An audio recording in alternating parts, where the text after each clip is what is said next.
बिस्मिल्लाहिर्रहमानिर्रहीम। आज तक के मुअज़्ज़ज़ नाज़रीन अस्सलामु अलैकुम। अब किस्त 196 मुलाहिज़ा फरमाए। इंस्पेक्टर ने बड़ी ज़हानत का सबूत देते हुए जीप को सड़क से उतार कर एक चट्टान के करीब रोक लिया। बिमला बुरी तरह चीख रही थी। मैंने उसका हाथ पकड़कर छलांग लगा दी और जीप और चट्टान के दरमियान दुबक कर बैठ गया। आजम खान, इंस्पेक्टर और दोनों कांस्टेबल भी छलांग लगाकर जीप से उतर गए। बाजू जख्मी होने के बावजूद उस कांस्टेबल ने राइफल संभाल ली थी। वो सामने पहाड़ी पर इंस्पेक्टर चीखा। उसके पास अगरचे रिवॉल्वर मौजूद था, मगर उसने भी अपनी सीट के पास रखी हुई ऑटोमेटिक राइफल उठा ली थी।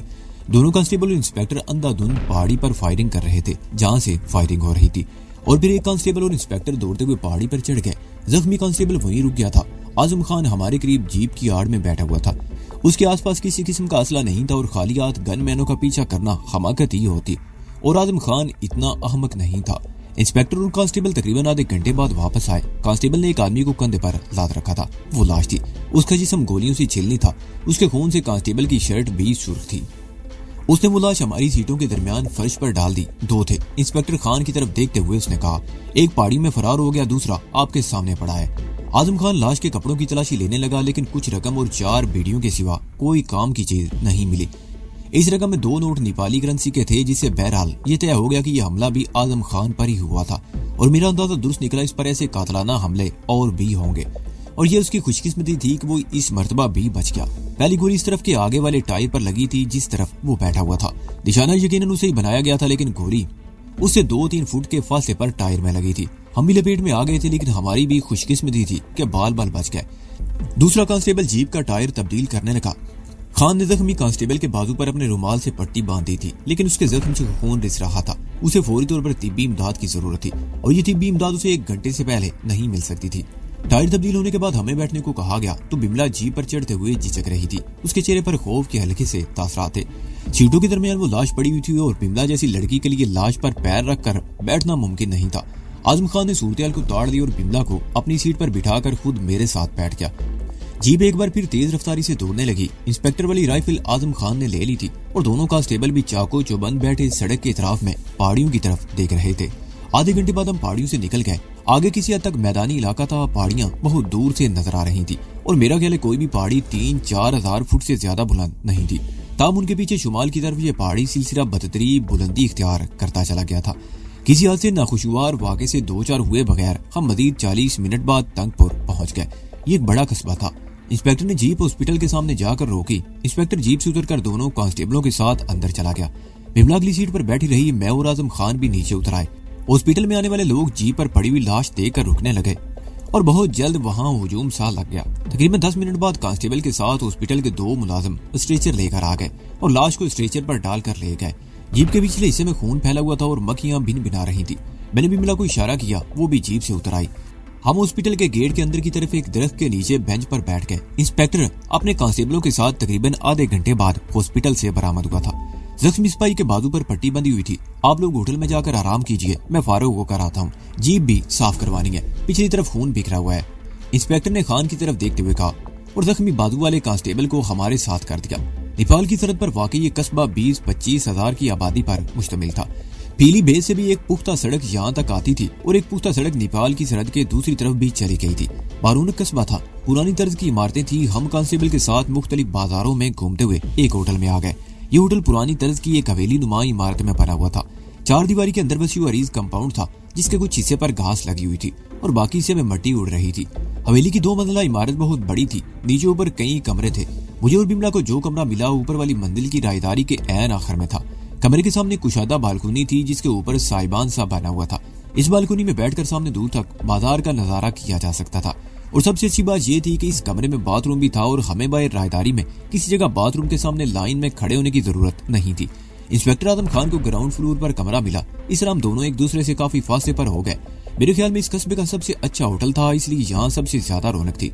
1 घंटे बाद आजम खान से हमारी मुलाकात डाइनिंग रूम में हुई। डाइनिंग रूम भी खासा बड़ा था, और मेजें कुर्सियां भी सलीके से लगी हुई थी। यहाँ का खाना भी लजीज था।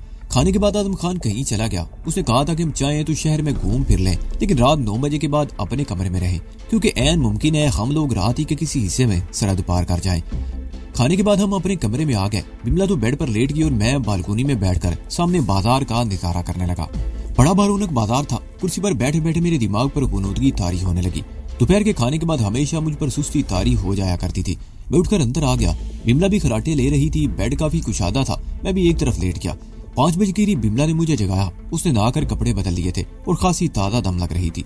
मैं कुछ देर तक बिस्तर पर ईंटता रहा, फिर उठकर बाथरूम में घुस गया। ठंडे पानी के गुस्ल से सारी थकावट और कसलमंदी दूर हो गई। 6 बजे के करीब हम होटल से निकलकर बाजार में आ गए। इस वक्त भी बड़ी गहमा गहमी थी।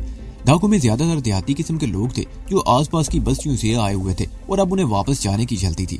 हम टहलते हुए कस्बे के मरकजी चौराहे पर आ गए और फिर चौराहे के दूसरी तरफ एक दुकान के सामने सुर्ख रंग की एक कार को रुकते देखकर मैं उछल पड़ा। ये वही कार थी। नंबर भी वही था। मेरे दिमाग में सनसनाहट होने लगी। यहाँ इस कार की मौजूदगी का मतलब था कि देशमुख भी यही है। हो सकता है उसे अभी तक सरहद पार करने का मौका ना मिला हो। मैंने बिमला को इस तरफ मुतवज्जो किया तो उसके चेहरे पर भी सनसनी फैल गई। एक जवान औरत दुकान से निकलकर कार में बैठ रही थी। मैं बिमला का हाथ पकड़कर आगे बढ़ा। चौराहा खासा बड़ा था और इस वक्त यहाँ बड़ी गहमा गहमी थी। हर किस्म का ट्रैफिक था। मोटरें भी थी, साइकिल, रिक्शा भी, तांगे और बैल गाड़ियां भी। मैं बिमला का हाथ पकड़े उसे खींचता हुआ तेजी से आगे बढ़ रहा था कि अचानक एक साइकिल सवार बिमला से टकरा गया। बिमला चीखती हुई सड़क पर गिरी। साइकिल सवार भी गिरा था। वो उठने की कोशिश करते हुए चीख रहा था, अंधी हो, नजर नहीं आता, 20 सड़क है। मेरे गुस्से ने उसका जुमला मुकम्मल नहीं होने दिया। वो चीखता हुआ फिर ढेर हो गया। कोई और मौका होता तो मैं उसकी गर्दन मरोड़ देता। मैं बिमला का हाथ पकड़े ट्रैफिक से बचता हुआ आगे बढ़ने लगा। वो कार हरकत में आकर आगे रवाना हो चुकी थी। मैं चौक के ऐन बीच में था और कोई ना कोई गाड़ी रास्ता रोक लेती थी। मैं कई मरतबा किसी कार या रिक्शा वगैरह से टकराया था। ड्राइवर चीख चीख कर बुरा भला कह रहे थे। एक बार तो मैं एक तांगे के घोड़े से टकरा गया और बिमला तांगे के पहिए के नीचे आते आते बची थी। वो खौफजदा अंदाज में चीख उठी और जब हम चौराहे के दूसरी तरफ पहुंचे तो वो सुर्ख कार तकरीबन 100 गज आगे मोड़ घूमकर निगाहों से ओझल हो चुकी थी। मैं बदहवासी में इधर उधर देखने लगा। अकेला होता तो शायद उस कार के पीछे दौड़ लगा देता, लेकिन बिमला मेरे साथ थी। लोग पहले ही अजीब सी नजरों से हमारी तरफ देख रहे थे। अगर हम दौड़ना शुरू कर देते तो पता नहीं क्या सूरत हाल होती। तकरीबन 2 मिनट बाद एक ऑटो रिक्शा हमारे करीब आ रुका। 2 औरतें उतर रही थी। मैंने बिमला को रिक्शे में धकेला और खुद भी उछलकर बैठ गया। किधर जाने गए माशे? ड्राइवर ने पीछे मुड़कर देखते हुए कहा, अपन पहले इधर चाय पीने का है, फिर कुदर ही जाएंगे। चाय बाद में पी लेना, जल्दी चलो, हमारे पास ज्यादा वक्त नहीं। मैंने कहा, लौंडिया को भगा कर लाया क्या? पुलिस पीछे लगा है? ड्राइवर ने कहा, नीचे उतर जाओ, हम किधर नहीं जाने का। मैंने पतलून के पांचे से खंजर निकाल लिया। रिक्शा आगे बढ़ाओ जल्दी, वरना मेरे खंजर की नोक उसके कंधे पर रख दी। ड्राइवर एकदम बदहवास होकर बैठ गया। उसने रिक्शा स्टार्ट करने में भी ज्यादा देर नहीं लगाई। तेज चलाओ और आगे मोटर बाईं तरफ घुमा लेना। मैंने अपनी सीट पर आगे झुकते हुए कहा। रिक्शे की रफ्तार तेज होगी। बाईं तरफ वाली सड़क पर ज्यादा ट्रैफिक नहीं था, लेकिन सुर्ख कार का दूर दूर तक कोई निशान नजर नहीं आ रहा था। मैं ड्राइवर को रिक्शा ज्यादा तेज चलाने पर उकसाता रहा। उसके साथ ही मैं दाएं बाएं की सड़कों और गलियों की तरफ भी देखता रहा। तकरीबन 20 मील आगे आके बाईं तरफ की एक सड़क पर उस सुर्ख कार की झलक नजर आ गई। वो तकरीबन 200 गज आगे एक और मोड़ घूम रही थी। उधर उसी तरफ। मैंने चीख कर कहा। रिक्शा आगे निकल चुका था। रोकते रोकते भी वो 15-20 गज आगे निकल गया। ड्राइवर ने उसे घुमाकर उस सड़क पर मोड़ दिया। 200 गज आगे जाकर मेरे कहने पर उसने रिक्शा उस तरफ मोड़ दिया जिस तरफ वो कार गई थी। ये कुशादा गली थी। दोनों तरफ पुरानी तर्ज के हवेली नुमा बड़े बड़े मकान थे, लेकिन गली दूर तक खाली थी। सुर्ख गाड़ी का कहीं नामो निशान नहीं था। एक मकान के सामने से गुजरते हुए मेरी नजर उस तरफ उठ गई। एक आदमी गेट बंद कर रहा था और गेट के अंदर वो सुर्ख कार नजर आ गई। मैंने कुछ आगे जाकर रिक्शा रुकवा लिया और 10 रुपए का एक नोट जेब से निकालकर ड्राइवर के हाथ में थमा दिया। ड्राइवर ने अजीब सी नजरों से हमारी तरफ देखा और रिक्शा भगाकर ले गया। मैं रास्ते भर उसी औरत के बारे में सोचता रहा जो चौराहे पर एक दुकान से निकलकर कार में बैठी थी। वो जवान औरत थी और उसने साड़ी पहन रखी थी। मैं यही सोचता रहा कि वो कौन हो सकती है और देशमुख से उसका क्या ताल्लुक होगा, लेकिन देशमुख जैसे लोगों को ऐसी औरतों की कमी नहीं थी। हो सकता है ये औरत उसकी जानने वाली हो और देशमुख ने उसके घर में पनाह ले रखी हो। आओ, मैंने मकान की तरफ बढ़ते हुए बिमला की तरफ इशारा किया। क्या करना चाहते हो? बिमला के लहजे में वहशत थी। ये अच्छा मौका है, मैंने कहा। वो सोच भी नहीं सकते कि हम इस तरह उनके सर पर पहुंच जाएंगे। मैंने संभलने का मौका दिए बगैर उन पर झपट पड़ना चाहता हूँ। हमाकत मत करो, बिमला ने कहा। हमने उनका ठिकाना देख लिया है। उन्हें कोई शुबा भी नहीं कि वो हमारी नजरों में आ गए हैं। इस वक्त बेहतर यही है कि हम वापस चलें और आजम खान को सूरत हाल से आगाह कर दे। वो पुलिस के साथ यहाँ रेड करेगा तो यहाँ से किसी को भागने का मौका भी नहीं मिल सकेगा। मैं इतना तवील इंतजार नहीं कर सकता, मेरे साथ आओ, मैंने कहा। गेट के सामने पहुंचकर मैंने चोरी से अंदर झांका। वो औरत बरामदे में खड़ी थी और ड्राइवर कार की पिछली सीट से कुछ पैकेट वगैरह उतार रहा था। जिस शख्स ने गेट खोला था वो भी करीब ही खड़ा था। मैं जोर जोर से गेट धड़धड़ाने लगा। वो शख्स तेज से कदम उठाता हुआ गेट की तरफ आ गया। उसने छोटा सा दरवाजा खोलकर जैसे ही बाहर झांका, मैंने उसके मुंह पर जोरदार घूंसा चढ़ दिया। वो चीख कर लड़खड़ाता हुआ पीछे हटा। मैं छलांग लगाकर अंदर आ गया। खंजर मेरे हाथ में था। बिमला भी मेरे पीछे ही अंदर आ गई। इसने दरवाजा बंद करके लिबास में छुपा हुआ पिस्तौल निकाल लिया।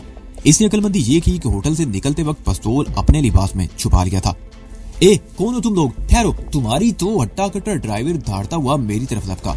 वो जैसे ही करीब पहुंचा मैंने उसके मुंह पर उल्टे हाथ का थप्पड़ चढ़ दिया। वो भी चीखता हुआ लड़खड़ा गया। बरामदे में खड़ी हुई औरत ये सूरत देखकर बदहवास हो गई और चीखती हुई दरवाजा खोलकर अंदर घुस गई। बिमला तुम इन्हें संभालो, मैं अंदर देखता हूँ। मैं चीखता हुआ बरामदे की तरफ दौड़ा। दरवाजे की दूसरी तरफ एक मुख्तसर सी रायदारी थी जिसके इख्तिताम पर एक वसी हाल था। यहाँ कालीन बिछा हुआ था और शानदार फर्नीचर मौजूद था। वो औरत हाल में खड़ी चीख चीख कर किसी को पुकार रही थी। कालीन पर 2 नौजवान लड़कियां और एक कमसिन लड़का बैठा हुआ था। वो तीनों भी मुझे देखकर चीखने लगे। इसी दौरान दाईं तरफ की रायदारी से एक बूढ़ा आदमी दौड़ता हुआ सामने आ गया। उसने धोती और कुर्ता पहन रखा था। वो मुन्हनी सा छोटे कद का आदमी था। सफेद मूंछें, गंजा सर और माथे पर तिलक, आंखों पर मोटे शीशों की ऐनक थी। उसे गांधी का डुप्लीकेट कहा जा सकता था। वो भी मुझे और मेरे हाथों में खंजर देखकर बदहवास हो गया। मैंने लपक कर एक जवान लड़की को बाएं बाजू में लपेटकर खंजर उसके गले पर रख दिया। कोई अपनी जगह से हरकत ना करे वरना गला काट दूंगा इसका, मैंने चीख कर कहा। इसी दौरान बिमला भी ड्राइवर और दूसरे आदमी को पिस्तौल की जद पर धकेलती हुई अंदर आ गई। कौन हो तुम लोग और क्या चाहते हो? गांधी की सूरत वाला बूढ़ा आदमी अखलाया। उसके चेहरे पर खौफ के आसार नुमाया थे। कहाँ है वो लोग, जल्दी बताओ वरना मैं इसका गला काट दूंगा, मैंने चीख कर कहा। कौन कहाँ है? बूढ़े ने इधर उधर देखा। हम सब तो यहाँ है, हमारा पूरा परिवार तुम्हारे सामने है। मैं देशमुख उस औरत की बात कर रहा हूँ, मैंने कहा। देशमुख? बूढ़े की आंखों में उलझन सी तैर गई। यहाँ कोई देशमुख या कोई औरत नहीं है। इनका ख्याल रखो बिमला, मैंने लड़की को छोड़ दिया। अगर कोई गड़बड़ करने की कोशिश करे तो उड़ा देना गोली से, मैं देखता हूँ। बिमला ने उस सबको एक तरफ करके पिस्तौल की जद पर ले लिया। मैं दौड़ता हुआ सामने वाली रायदारी में घुस गया। इस रायदारी में 2 कमरे थे और दोनों खाली थे। वो कमरे हाल के दूसरी तरफ थे, उनमें भी कोई नहीं था। मैं जीने की तरफ भाग खड़ा हुआ। ऊपर वाली मंजिल पर भी ऐसा ही हाल और 4 कमरे थे, मगर वो तमाम कमरे खाली थे। मैं हाल का पीछे वाला दरवाजा खोलकर अकबी टेरेस पर आ गया और टेरेस के आखिरी सिरे पर जाकर अकबी लान में भी झांक लिया। लान भी सुनसान था।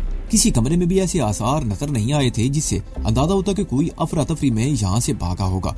और फिर ये बात भी थी कि हमने इस कदर अचानक यहाँ हल्ला बोला था कि किसी को भागने का मौका भी नहीं मिल सकता था। मैं नीचे आ गया। वो सब लोग एक तरफ जमा थे और बिमला ने उन्हें पिस्तौल की जद पर ले रखा था। उसने पिस्तौल दोनों हाथों में पकड़ रखा था और उंगली ट्रैकर पर थी। कमसिन लड़का गांधी की शक्ल वाले बूढ़े से और दोनों लड़कियां उस औरत से लिपटी हुई थी जिसका पीछा करते हुए हम यहाँ तक आए थे। उन सब के चेहरों पर खौफ के साए रक्स कर रहे थे। ड्राइवर और चौकीदार भी कालीन पर सहमे बैठे थे। हमारी तुम लोगों से कोई दुश्मनी नहीं है, मैंने बूढ़े और औरत की तरफ देखते हुए कहा। अगर तुम बता दो कि देशमुख और उस औरत को कहाँ छुपाया है तो हम तुम लोगों को छोड़ देंगे। बसूरत दीगर मैं एक को काट कर फेंक दूंगा। हम किसी देशमुख को नहीं जानते, बूढ़े ने अपनी आवाज पर काबू पाते हुए कहा। तुम दोनों किसी अच्छे और शरीफ घराने से लगते हो, तुम्हें यकीनन कोई गलत फहमी हुई है। हम किसी देशमुख को नहीं जानते, ना ही यहाँ कोई आया है। झूठ बोलते हो तुम, मैं चीख उठा। अगर तुम देशमुख को नहीं जानते तो उसकी ये गाड़ी तुम्हारे घर में क्यों है? बताओ कहाँ है वो? ओह, बूढ़े के मुंह से गहरा सांस निकल गया। धीरज धीरज, वो बोला। अब मैं समझ गया, तुम्हें यकीनन गलत फहमी हुई है। ये खंजर और पिस्तौल हटा लो, आराम से बैठ जाओ। मैं बताता हूँ कि ये गाड़ी हमारे घर में क्यों है। बैठ जाओ, घबराओ नहीं, मैं सब कुछ बताता हूँ। मैंने बिमला की तरफ देखा, उसकी आंखों में भी उलझन तैर रही थी। बैठ जाओ भैया, उस औरत ने मेरी तरफ देखते हुए कहा। तुम्हें वाकई गलत फहमी हुई है और ये गलत फहमी शायद इस गाड़ी की वजह से हुई है। आराम से बैठ जाओ, हम तुम्हारे साथ कोई धोखा नहीं करेंगे। मैंने एक बार फिर बिमला की तरफ देखा और उसे इशारा करता हुआ एक सोफे के किनारे पर टेक गया। बिमला भी मुझसे जरा हटकर एक कुर्सी पर बैठ गई। उस औरत और बूढ़े के चेहरे पर तमानी सी आ गई, लेकिन दोनों लड़कियां और 2 उम्र लड़का अब भी खौफजदा थे। वो लोग भी सोफों पर बैठ चुके थे। तुम लोग बाहर जाओ और नहीं, कोई यहाँ से उठकर नहीं जाएगा। बिमला ने बूढ़े की बात काटते हुए एकदम पिस्तौल तान दिया। बूढ़ा शायद ड्राइवर और चौकीदार को वहां से हटाना चाहता था। डरो नहीं बिटिया, बूढ़े ने कहा। मैं वादा कर चुका हूँ कि हम में से कोई किसी किस्म की गड़बड़ नहीं करेगा और वैसे भी नौकरों के सामने कोई बात करना ठीक नहीं होगा। बिमला ने मेरी तरफ देखा। मैंने उन दोनों को बाहर जाने की इजाजत दे दी। बरामदे में बैठ जाओ, बूढ़े ने उन्हें हुक्म दिया, और कोई ऐसी हरकत मत करना जो किसी के लिए नुकसानदेह साबित हो। वो दोनों बाहर चले गए तो बूढ़ा मेरी तरफ मुतवज्जो हो गया। हाँ बेटा, अब बताओ क्या बात है, ये सब क्या है? तुम दोनों इस कदर गुस्से में क्यों हो? पहले मैं ये जानना चाहता हूँ कि अगर तुम किसी देशमुख को नहीं जानते तो उसकी ये गाड़ी तुम्हारे घर में क्यों है? क्या ये गाड़ी चोरी की है? बूढ़े ने पूछा। ये मैं नहीं जानता, मैंने कहा। मैं तो ये जानना चाहता हूँ कि ठीक है, बूढ़े ने मेरी बात काट दी। ये गाड़ी मेरे बेटे ने कल ही किसी से खरीदी थी। बेचने वाला जरूरतमंद था, इसलिए सस्ती दे दी। तुम्हारा बेटा कहाँ है? मैंने पूछा। वो आज सुबह दिल्ली चला गया है। वो एक सरकारी महकमे में बहुत बड़ा ऑफिसर है। मेरा ख्याल है जिस शख्स से उसने गाड़ी खरीदी थी वो उसे जानता है। मैंने उस शख्स को नहीं देखा, लेकिन गाड़ी के कागजात मौजूद हैं और इत्तेफाक से मैंने अभी तक वो नहीं देखे। कहाँ है वो? क्या मैं वो कागजात देख सकता हूँ? मैंने कहा। वो कागजात दिखा दो माला बेटी, बूढ़े ने उस औरत से कहा। वो औरत उठने लगी तो मैंने उसे टोक दिया। तुम नहीं, इस लड़की को भेज दो। माला गहरा सांस लेकर रह गई। तुम जाओ राधा, उसने अपनी दाईं तरफ बैठी हुई लड़की को इशारा किया। कागजात मेरी ड्रेसिंग टेबल की दराज में रखे हुए हैं। राधा उठकर रायदारी में एक कमरे में चली गई। उसे वापस आने में चंद मिनट से ज्यादा नहीं लगे। उसने कागजात मेरी तरफ बढ़ा दिए। रजिस्ट्रेशन बुक में 20 रुपए के स्टाम्प पेपर पर लिखी हुई एक रसीद भी थी। पहले मैंने रजिस्ट्रेशन बुक देखी। ये कार देशमुख के नाम पर थी और जयपुर में रजिस्टर्ड थी। इसमें नंबर भी वही था जो कार की प्लेट पर लिखा हुआ था। वो रसीद देशमुख की तरफ से थी। इस रसीद के मुताबिक इसने अपनी ये कार प्रकाश आनंद को 20,000 रुपए में फरोख्त कर दी थी। क्या आपको हैरत नहीं हुई कि 3 लाख की कार 20,000 रुपए में कैसे मिल गई? मैंने बूढ़े की तरफ देखते हुए कहा, क्या ये कार चोरी की है? बूढ़े ने पूछा। नहीं, ये कागजात दुरुस्त है, लेकिन ये कार अगवा और कत्ल जैसी संगीन वारदातों में इस्तेमाल हुई है। मैंने कहा। उन सब के चेहरों पर हवाइयां उड़ने लगी। प्रकाश आनंद मेरे पति हैं, उस औरत ने कहा। उन्होंने मुझे बताया कि जिससे उन्होंने कार खरीदी है वो राजस्थान का कोई नेता है जिसे वो अच्छी तरह जानते हैं। दिल्ली में उनकी मुलाकातें होती रहती हैं। वो नेपाल जा रहा था, उसे फौरी तौर पर रकम की जरूरत थी, इसलिए वो इतने सस्ते दामों ये कार मेरे पति के हाथ बेच गया। मेरे मुंह से गहरा सांस निकल गया। ना तो ये कागजात गलत थे और ना ये लोग झूठ बोल रहे थे। बात सिर्फ इतनी थी कि मंदिर एक बार फिर मेरे कदमों तले से निकल गई थी। देशमुख सिर्फ एक दिन पहले नेपाल की तरफ से फरार हो गया था और जाहिर वो शोभा को भी साथ ले गया था। हमारी वजह से आप लोगों को जो तकलीफ पहुंची उसके लिए मैं माजरत चाहता हूँ। उम्मीद है आप लोग, क्या तुम असल बात नहीं बताओगे? बूढ़े ने कहा। तुमने अभी कहा था कि ये कार अगवा और कत्ल जैसी वारदातों में इस्तेमाल हुई है। क्या तुम दोनों का ताल्लुक पुलिस से है? नहीं, मैंने नवी में सारी ला दिया। आप लोग परेशान ना हो, ये सिर्फ हम जानते हैं कि ये कार संगीन वारदातों में इस्तेमाल हुई है और हम इस सिलसिले में अपनी जबानें बंद रखेंगे। तुम लोग हो कौन और उस शख्स को तलाश क्यों कर रहे हो? क्या नाम बताया? देशमुख, बूढ़े ने कहा। देशमुख राजस्थान का नेता है और बहुत बदमाश आदमी है। वो बिमला की दीदी को अगवा करके ले गया है और हम कई रोज से उसका पीछा करते हुए आज यहाँ पहुंचे हैं। हमें मालूम था कि वो इस तरफ आया और नेपाल की तरफ फरार होने का इरादा रखता है। थोड़ी देर पहले बाजार में ये कार नजरों में आ गई, लेकिन मैं खामोश हो गया। इसी दौरान राधा अपनी माँ का इशारा पाकर फिर किसी तरफ चली गई थी। मैं बूढ़े से बातें करते हुए उसे शोभा के बारे में बता रहा था। शोभा और सोनिया का जिक्र करते हुए मेरी आवाज रुक गई थी। बिमला के चेहरे पर भी अफसुर्दगी के तासरात उभर आए थे। माला उसे कुर्सी से उठाकर अपने पास ले आई और उसे अपने साथ लिपटा लिया। इसी दौरान राधा चाय बनाकर ले आई। उसने ट्रे सेंटर टेबल पर रख दी। पहला कप उसने मेरी तरफ बढ़ा दिया, फिर दूसरों को चाय देने लगी। हम तकरीबन 1 घंटा वहां बैठे रहे। बूढ़े ने इत्तेफाक से, उसका नाम भी कुंदन लाल था, हमसे हमदर्दी का इजहार किया और माला तो बिमला को सीने से लिपटाई उसे तसल्लियां दे रही थी कि उसकी दीदी जरूर मिलेगी। वो सब बरामदे तक हमारे साथ आए थे। बूढ़े कुंदन लाल ने ड्राइवर को हुक्म दिया कि हमें गाड़ी में होटल छोड़ाए। हम कार में बैठ गए और कार हवेली से निकलकर सड़कों पर दौड़ रही थी। मैं दिली दिल में कुदरत की सितम ज़रीफी पर मुस्कुरा रहा था कि हम ऋषिकेश से जिस कार का ताकुब करते हुए आए थे, इस वक्त बड़े इत्मीनान से उसी कार में बैठे हुए थे। हम होटल पहुंचे तो 9 बज रहे थे। आजम खान इस्तकबालिया लाउंज में बेचैनी से हमारा इंतजार कर रहा था। अरे कहाँ चले गए थे तुम लोग? मैं कब से इंतजार कर रहा हूँ, वो हमें देखते हुए बोला। हम शाम को होटल से निकले तो इत्तेफाक से हमें देशमुख की कार नजर आ गई। मैंने कहा और फिर उसे तफसील से बताने लगा। आखिर में बोला, और तुम बेचैनी से हमारा इंतजार क्यों कर रहे थे? देशमुख का दोस्त परान पुलिस की हिरासत में है, वो जख्मी है और हॉस्पिटल में जेर इलाज है। खान ने कहा। ओह, मैं उछल पड़ा। इससे पता चल सकता है कि देशमुख नेपाल में कहाँ जाएगा। चलो मैं भी उससे मिलना चाहता हूँ। आधे घंटे बाद हम हॉस्पिटल के सर्जिकल वार्ड में मौजूद थे। वार्ड ज्यादा बड़ा नहीं था, सिर्फ 10 बेड थे, 5 एक तरफ 5 सामने। प्राण दाईं तरफ वाली लाइन के तीसरे बेड पर पड़ा हुआ था। उसके सीने और पेट पर पट्टियां बंधी हुई थी। मुझे देखकर उसका चेहरा धुआं हो गया। वार्ड के दरवाजे पर एक मुसल्ला कांस्टेबल बैठा हुआ था और एक कांस्टेबल प्राण के बेड के सामने भी कुर्सी पर बैठा हुआ था। क्या इसे अलग कमरे में नहीं ले जाया जा सकता? मैंने आजम खान की तरफ देखते हुए कहा। मेरा ख्याल इसकी जरूरत नहीं, खान ने जवाब दिया। ये देशमुख के हाथों जख्मी हुआ है, उसके बारे में रजाकाराना तौर पर ही सब कुछ बताने को तैयार हो जाएगा। ये कबूर कहाँ से मिला था? मैंने पूछा। और तुम्हें इसके बारे में कैसे पता चला? मैं आज सवेर थाने में इंस्पेक्टर से बातें कर रहा था तो मैंने इसे देशमुख के बारे में पूछ लिया। वो सियासतदान है और राजस्थान का MP है। मेरा ख्याल था कि शायद यहाँ के लोग भी इसे जानते हों और किसी ने उसे देखा हो। इंस्पेक्टर ने बताया कि इसने देशमुख को तो नहीं देखा, अलबत्ता वो कल रात अपने एक आदमी को जख्मी करके नेपाल की तरफ भाग गया है। मैं इंस्पेक्टर के साथ फौरन यहाँ चला आया। इसने जो कहानी सुनाई तुम्हारे लिए यकीनन दिलचस्प होगी, तुम खुद ही पूछ लो। मैं बेड के करीब बेंच पर बैठ गया। सबसे पहले मैंने परान से शोभा के बारे में दरियाफ्त किया। वो ठीक है और अभी तक महफूज है, परान ने जवाब दिया। पहले उसे दवाओं के जरिए असर बेहोश रखा जाता था, लेकिन अब उसे गन पॉइंट पर रखा जा रहा है। उसकी आवाज पूरी तरह बहाल नहीं है। वो किसी वक्त बैकी बातें करने लगती है। होश में आने के बाद उसने कभी भागने की कोशिश भी नहीं की। हर वक्त खला में घूरती रहती है। उसके सामने खाना रख दो तो खा लेती है। उसने खुद से कभी कुछ नहीं मांगा। वो हरामी उसे नेपाल ले गया। तुम्हारे ख्याल में वो कहाँ जाएगा? मैंने पूछा। काठमांडू, परान ने जवाब दिया। वहाँ उसका एक पुराना दोस्त रवि रहता है। वो कारोबारी आदमी है और हिंदुस्तान भी आता रहता है। देशमुख ने कल टेलीफोन पर उसे बता दिया था। रवि काठमांडू में कहाँ रहता है? उसे कैसे तलाश किया जा सकता है? मैंने पूछा। मैं कभी काठमांडू नहीं गया, लेकिन देशमुख ने बताया था कि कांति पाथ में उसका होटल है। होटल का नाम मुझे याद नहीं, परान ने जवाब दिया। क्या रवि का भी सियासत से कोई ताल्लुक है? मैंने पूछा। नहीं, फरहान ने नफी में सारी लाया। वो उधर का दादा है, बात सियासतदान उसके दबाव में है। वो कई मरतबा देशमुख के पास जयपुर आ चुका है। एक मरतबा मैंने उसकी बातें सुनी थी। रवि ने देशमुख से कहा था कि हिंदुस्तान में जब भी उस पर मुसीबत का वक्त आए वो काठमांडू आ जाए, वो उसका हर तरह से ख्याल रखेगा। तुम्हारे साथ ये सब कैसे हुआ? मैंने पूछा। सुना तुम तो बहुत अरसे से उसके साथ थे और उसके खास आदमियों में समझे जाते थे। मैं उस वक्त से देशमुख के साथ हूँ जब वो एक मामूली और सड़क छाप गुंडा हुआ करता था, फरहान ने जवाब दिया। पर वो राठौर के पास आ गया, मैं उस वक्त भी उसके साथ था। देशमुख ने राठौर के एक दुश्मन को मौत के घाट उतार दिया। इस तरह वो राठौर की आंखों का तारा बन गया। देशमुख चालाक आदमी था, रफ्ता रफ्ता राठौर पर हावी होता चला गया और फिर एक रोज उस नमक हराम ने राठौर को भी कत्ल कर दिया और उसकी जायदाद और बिजनेस पर काबिज हो गया। दौलत हाथ आते ही वो सियासत में कूद पड़ा। वो बहुत हाथ पैर फैला चुका था। आधे से ज्यादा शहर में उसके जुए और मुनशियात के अड्डे थे। उसके गुर्गे शहर भर में भत्ता वसूल करते थे। तवाइफें भी उसके कंट्रोल में थी। एमपीए बनने के बाद वो कुछ और फैल गया। पुलिस में भी उसका हुक्म चलने लगा। कोई फर्ज शनास और ईमानदार ऑफिसर उसका हुक्म मानने से इनकार कर देता तो उसका तबादला करा दिया जाता या उसे रास्ते से हटा दिया जाता। वो 2 पुलिस ऑफिसरों को अपने गुर्गों के जरिए मौत के घाट उतरवा चुका है। मैं तवज्जो से उसकी बातें सुन रहा था। वो खामोश होकर कुछ देर गहरे गहरे सांस लेता रहा, फिर कहने लगा, मैंने कदम कदम पर उसका साथ दिया है, हर आड़े वक्त में उसके काम आया। शोभा के मामले में भी मैं पेश था। वो शोभा के प्लाट पर कब्जा करना चाहता था, लेकिन राजा साहब की मुदाखलत से वो अपने मकसद में कामयाब नहीं हो सका।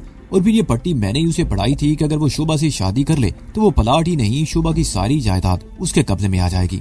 उसके लिए उसे अपने आप को बदलना होगा, एक अच्छा इंसान बनकर अपने आप को शोभा के सामने पेश करना होगा। लेकिन बात उसकी समझ में नहीं आई। उसने यहाँ भी दादागिरी इस्तेमाल करने की कोशिश की। शोभा को धमकियां दी। शोभा खौफजदा होकर गायब हो गई। देशमुख उसे तलाश करता रहा। उसने काफी उसके मैनेजर और मुलाजमों पर तशद्दुद करके भी उसके बारे में पूछना चाहा, लेकिन किसी को इल्म नहीं था कि शोभा कहाँ चली गई है। और फिर देशमुख के एक आदमी ने इतला दी कि शोभा ऋषिकेश में मौजूद है। उसका वो आदमी तुमसे पिट कर गया था और फिर देशमुख हरी दीवार पहुंच गया। वहां से उसने चंद गुंडे साथ लिए और ऋषिकेश पहुंचकर शोभा को उठा लिया। तुम्हें वो मुर्दा समझकर छोड़ गए थे, लेकिन अल्मोड़ा में तुम्हें देखकर मैं भी खौफजदा हो गया था। वो तुम्हारे बारे में बहुत कुछ जान चुका था। अल्मोड़ा से भागने के बाद उसने फैसला कर लिया था कि वो हिंदुस्तान छोड़ देगा। तुम मौत के साए की तरह उसके पीछे लगे हुए थे। मैंने उसे मशवरा दिया कि अगर तुमसे पीछे छुड़ाना चाहता है तो शोभा को छोड़ दे, लेकिन वो शोभा से दस्तबरदार होने को तैयार नहीं था। और बिलाखिर कल यहाँ उसने अपनी गाड़ी बेच दी और कल रात ही सरहद पार करके नेपाल चला गया। फरहान एक बार फिर खामोश हो गया। उसे बोलने में तकलीफ हो रही थी। वो चलने में गहरे सांस लेता रहा, फिर बोला, मुझे उसने अपने साथ ले जाने का वादा किया था। जो आदमी में सरहद पार कराने के लिए आया था उसके पास अपनी गाड़ी थी। देशमुख ने पहाड़ियों में गाड़ी रुकवा ली और बहाने से मुझे नीचे उतार कर फायरिंग कर दी। मुझे 2 गोलियां लगी, एक सीने में और एक पेट में। देशमुख सरहद की तरफ फरार हो गया। मैं तकरीबन 1 घंटा पहाड़ियों में गिरा पड़ा रहा और फिर मुझे मालूम नहीं कि मैं पहाड़ियों से निकलकर आबादी तक किस तरह पहुंचा। मैं एक सुनसान सड़क पर बेहोश होकर गिर पड़ा था। होश आया तो यहाँ मौजूद था। वो एक बार फिर खामोश होकर गहरे सांस लेने लगा। इस मरतबा खामोशी का वक्फा कुछ तवील हो गया और मिलाकर पहले से भी ज्यादा मदम लहजे में कहने लगा, मैं जिंदा रहूं या मर जाऊं इसकी मुझे परवाह नहीं, लेकिन देशमुख को जिंदा नहीं रहना चाहिए। मुझे यकीन है तुम उस तक पहुंच जाओगे, उसे सजा देना तुम्हारा काम है। मैं रवि और देशमुख के बारे में मजीद सवालात करता रहा, लेकिन काम की कोई बात मालूम ना हो सकी। मैं बेंच उठ गया और उसके कुछ ही देर बाद हम हॉस्पिटल से निकल रहे थे। इस वक्त 11:30 बज रहे थे। हमने अभी तक रात का खाना नहीं खाया था। मेरे साथ चलती हुई बिमला मुझे बार बार कूनी से ठहुके मार रही थी और मेरा ख्याल है आजम खान ने भी अभी तक खाना नहीं खाया था। वो एक रेस्टोरेंट की तरफ मुड़ा तो मैंने इत्मीनान का सांस लिया। बिमला के चेहरे पर भी रौनक आ गई। इस वक्त मुझे जान की याद आ गई। उससे भूख बिल्कुल बर्दाश्त नहीं होती थी और यही सिफ्त मैंने बिमला में भी नोट की थी। खाने के बाद होटल पहुंचे तो 12:30 बज चुके थे। मैं जाते ही अपने बिस्तर पर गिर गया। फरहान की बातें इस वक्त भी मेरे दिमाग में सनसनाहट पैदा कर रही थी। देशमुख शोभा को लेकर सरहद पार कर गया था। फरहान के कहने के मुताबिक शोभा अभी तक अगरचे देशमुख के शर से महफूज थी, लेकिन उसकी ज़हनी कैफियत के बारे में फरहान ने जो कुछ बताया था उससे मैं परेशान हो गया था। वो जिस नूह के हालात से 2-4 थी, उसके पीछे नजर कुछ ऐसी ही तवक्को की जा सकती थी। मुझे अंदेशा था कि उसका दिमाग ना पलट जाए और उससे पहले कि शोभा को कोई नाकाबिले तलाफी नुकसान पहुंच जाए उसे हर सूरत में देशमुख के चुंगल से छुड़ाना था। देशमुख एक रात पहले सरहद पार कर गया था। इस तरह वो हमसे 24 घंटे आगे निकल गया था और मैं अपने बारे में कुछ नहीं कह सकता था कि सरहद पार करने का मौका कब मिले। आजम खान की सूरत में एक उम्मीद बंधी थी, लेकिन अभी तक कोई पेशरफ्त नहीं हुई थी। दोपहर को खान ने कहा था कि शायद आज रात। दरवाजे पर दस्तक की हल्की सी आवाज सुनकर मेरे ख्यालात मुंतशिर हो गए। मैं एक झटके से उठकर बैठ के और बिमला की तरफ देखने लगा। वो भी उठकर बैठ गई। इसी दौरान दस्तक की आवाज दोबारा उभरी। मैंने उठकर दरवाजा खोल दिया। वो आजम खान था।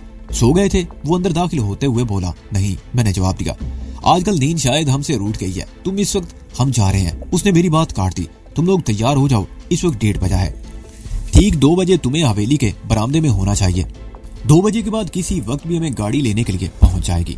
ठीक है, हम चंद मिनट में नीचे आ जाएंगे, मैंने जवाब दिया। आजम खान के जाने के बाद मैंने दरवाजा बंद कर दिया। बिमला उछलकर बेड से उतर गई। दोपहर को यहाँ आने के बाद हमने कपड़े बदले थे। मैले कपड़े अभी तक बाथरूम में टंगे हुए थे। बिमला वो कपड़े उठाकर थैले में ठोंसने लगी और मैं कंबल तय करने लगा। पहाड़ी इलाकों में रात के वक्त सर्दी बढ़ जाती है, इस तरह ये कंबल हमारे लिए बहुत अहम हो गए थे और मैं ये कंबल छोड़ना नहीं चाहता था। हम 2 बजे से पहले ही अपना सामान लेकर होटल के बरामदे में पहुंच गए। होटल का एक मुलाजिम कुर्सी पर बैठा ऊँग रहा था। हमारे कदमों की आवाज सुनकर वो उठ गया। बरामदे में कुछ और भी कुर्सियां पड़ी हुई थी। मैंने बिमला को इशारा किया और हम कुर्सियों पर बैठ गए। ठीक 2 बजे आजम खान भी आ गया। उसने अपना शोल्डर बैग हमारे करीब रख दिया और बरामदे से निकलकर हवेली के फाटक की तरफ चला गया। 20 मिनट बाद फाटक के बाहर किसी गाड़ी के रुकने की आवाज सुनाई दी।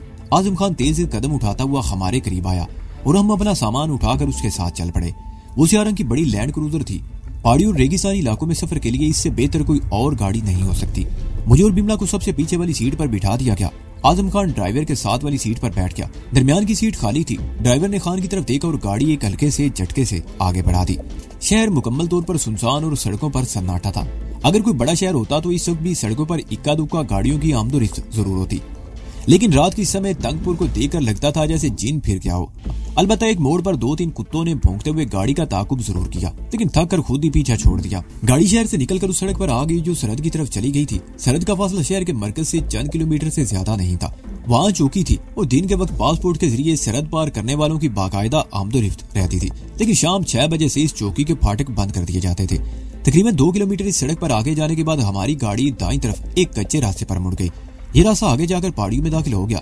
गाड़ी इस पथरीले रास्ते पर हल्की रफ्तार से चलती रही और बिलाखिर एक जगह रुक गई। हमारे चारों तरफ तारीकी और सन्नाटा था। गाड़ी की तमाम बत्तियां भी बुझा दी गई थी। ड्राइवर बार बार कलाई पर बंधी हुई इलेक्ट्रॉनिक वॉच का बटन दबाकर उसके अंदर नमूदार होने वाली नहायत मदम रोशनी में वक्त देख रहा था। ठीक 3 बजे सामने बहुत दूर कदरे बुलंदी पर शोला सा चमका। यूं लगा जैसे किसी ने सिगरेट सुलगाने के लिए दिया सलाई या लाइटर जलाया हो। वो शोला फौरन ही बुझ गया था। ड्राइवर संभल कर बैठ गया। उसकी नजरें उस तरफ लगी हुई थी। वो शोला वक्फे वक्फे से 3 मरतबा चमका। ड्राइवर ने इंजन स्टार्ट करके गाड़ी आगे बढ़ा दी। हेडलैम्प्स या गाड़ी की कोई और बत्ती नहीं चलाई गई थी। गाड़ी अंधेरे में हल्की रफ्तार से चट्टानों में बल खाते हुए रास्ते पर चलती रही। लगता था जैसे ये रास्ता ड्राइवर का खूब अच्छी तरह देखा भाला हो और वहाँ के बंद करके भी गाड़ी चला सकता हो। तकरीबन 15 मिनट तक यही सूरत हाल रही। गाड़ी हल्की रफ्तार से चलती रही। आगे ढुलान शुरू हो गई थी और फिर अचानक ड्राइवर ने हेडलैम्प्स रोशन कर दिए और गाड़ी की रफ्तार बढ़ा दी। हमने सीमा पार कर लिया। आजम खान ने पीछे मुड़कर हमारी तरफ देखते हुए कहा, 1 घंटे बाद हम जूड़िया पानी पहुंच जाएंगे। जूड़िया पानी? मेरे मुंह से भी इख्तियार निकला। हाँ, ये एक छोटी सी बस्ती है। हम कुछ देर वहाँ रुकेंगे और फिर दूसरी गाड़ी पर आगे रवाना हो जाएंगे, आजम खान ने बताया। हम इस वक्त जूड़िया रेंज के पहाड़ी इलाके के साथ साथ सफर कर रहे थे। यहाँ पहाड़ियाँ ज्यादा बुलंद नहीं थी, ताम शुमाल की तरफ बढ़ते हुए ये पहाड़ियाँ बतदरीज बुलंदी इख्तियार करते हुए अजीम हिमालय की सूरत इख्तियार कर जाती थी, जबकि जुनूब की तरफ बतदरीज मैदानी इलाका फैलता चला गया था। इस तरफ चंद किलोमीटर के फासले पर भारत की सरहद थी, जिसके दूसरी तरफ उत्तर प्रदेश का इलाका था। तंगपुर से जूड़िया पानी का इलाका 60-65 किलोमीटर के लगभग था। हम तकरीबन 1.25 घंटे बाद जूड़िया पानी पहुंच सके थे। ये बस्ती भी सन्नाटे में डूबी हुई थी, मगर गाड़ी बस्ती की तरफ जाने के बजाय उससे 2 किलोमीटर पहले दाईं तरफ एक कच्चे रास्ते पर मुड़ गई और मजीद 3-4 किलोमीटर का फासला तय करने के बाद एक बहुत बड़े फाटक के सामने रुक गई। ड्राइवर को हॉर्न बजाने की जरूरत पेश नहीं आई। गाड़ी रुकने के 30 सेकंड बाद फाटक खुल गया और ड्राइवर गाड़ी को अंदर लेता चला गया। ये बहुत बड़ा अहाता था। दीवारें बहुत ऊंची थी। अहाते में जा बजा ऊंचे दरख्त नजर आ रहे थे और अहाते के बिल्कुल आखिर में एक 2 मंजिला इमारत थी। मैं उसे हवेली ही कहूंगा। गाड़ी हवेली के कुशादा बरामदे के सामने रुक गई, जहाँ पहले भी सिल्वर कलर की एक कार खड़ी थी। 2 आदमी तारीकी में किसी तरफ से नमूदार हुए और हम लोग गाड़ी से उतर आए। सरहद पार करने के बाद से बिमला मुसलसल ऊँगती रही थी। उसकी आंखें सुर्ख थी। हमने अपना सामान गाड़ी में ही छोड़ दिया। हमें हवेली के एक वसी कमरे में पहुंचा दिया गया, जहाँ एक भारी भरकम तवील कामत आदमी हमारा मुंतजिर था। वो नेपाली था। सफेद तंगमोरी पाजामा, शेरवानी की तरह काला कोट जो घुटनों तक था, वो सर पर गोल टोपी थी। उसने बड़ी गर्मजोशी से हमारा इस्तकबाल किया। थोड़ी देर बाद ही चाय आ गई। उसके साथ दीगर लवाजमात भी थे। लगता था उन्हें हमारी आमद की इतला थी और सारे इंतजामात पहले ही से किए गए थे। चाय खत्म होने के बाद उस शख्स ने नेपाली जबान में आजम से कुछ कहा और आजम मेरी तरफ देखते हुए बोला, तुम लोग उस कमरे में जाकर कुछ आराम कर लो। हम लोग सुबह 7 बजे यहाँ से रवाना होंगे। मेरे मुंह से भी इख्तियार गहरा सांस निकल गया। हमारे और देशमुख के बीच वक्त का फासला बढ़ता जा रहा था और मुझे शुबा की फिक्र खाए जा रही थी। बेबसी मेरे आड़े आ रही थी और जाहिर इस सूरत हाल में कुछ नहीं किया जा सकता था। हमें एक कमरे में पहुंचा दिया गया, जहाँ शानदार और आरामदेह बिस्तर लगा हुआ था। इस वक्त 4:30 बजने वाले थे। हमारे पास आराम के लिए तकरीबन 2.5 घंटे थे। बिमला बिस्तर पर ऊन कर सो गई और मैं एक आरामदेह कुर्सी पर बैठकर ऊँघने लगा। 6:30 बजे हमें जगा दिया गया। जरूरियात से फारिग होकर नाश्ता किया और 7:15 बजे हम रवानगी के लिए तैयार हो गए। इस मर्तबा सिल्वर कलर वाली कार सफर के लिए मुंतखब की गई थी। वो दराज कामत नेपाली हमारा मेजबान बरिंदर हमारे साथ था। ड्राइविंग सीट उसी ने संभाल ली, उसके साथ वाली सीट आजम ने संभाल ली। मैं और बिमला पिछली सीट पर बैठ के हमारा सामान कार की डिक्की में रख दिया गया था। जुड़ियाबानी ज्यादा बड़ा कस्बा नहीं था, लेकिन उसके साथ रॉयल वाइल्ड लाइफ रेंज था जो कई मील आगे भारत की सरहद के साथ मिला हुआ था। ये वसी और इस जंगल हाथियों की अफजाइश नस्ल के लिए मखसूस था और यहाँ हाथी का शिकार इंसानी कत्ल से भी ज्यादा संगीन जुर्म समझा जाता था। पुख्ता और कुशादा सड़क जंगल के साथ साथ चली गई थी। दूसरी तरफ कुछ फासले पर पहाड़ी सिलसिला था जो शुमाल की तरफ बदतरी बुलंद होता चला गया था।